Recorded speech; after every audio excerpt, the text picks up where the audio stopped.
Well, the U.S. It's going to be the economic pressure that's ultimately going to force the United States to change policy.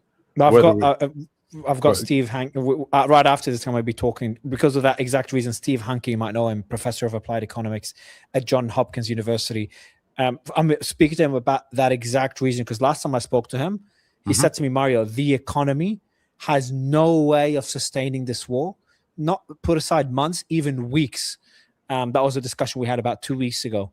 So I'd very agree. important point. Yeah, I'd agree with that because we're not talking about localized effects.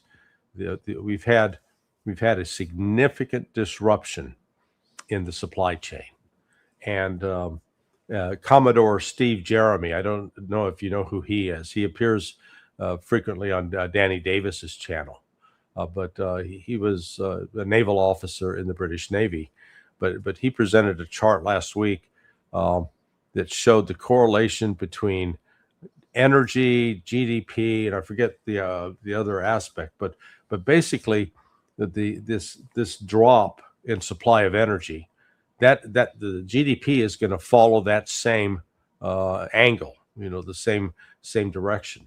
And so what we're looking at here is it's not just an isolated disruption.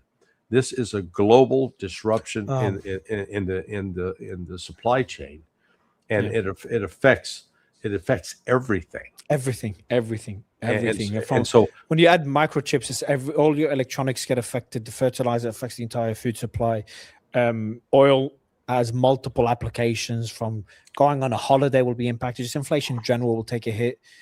Economic relations, because globalization as an experiment will start to look like a failure. All countries will have to start thinking inwards and stop exports.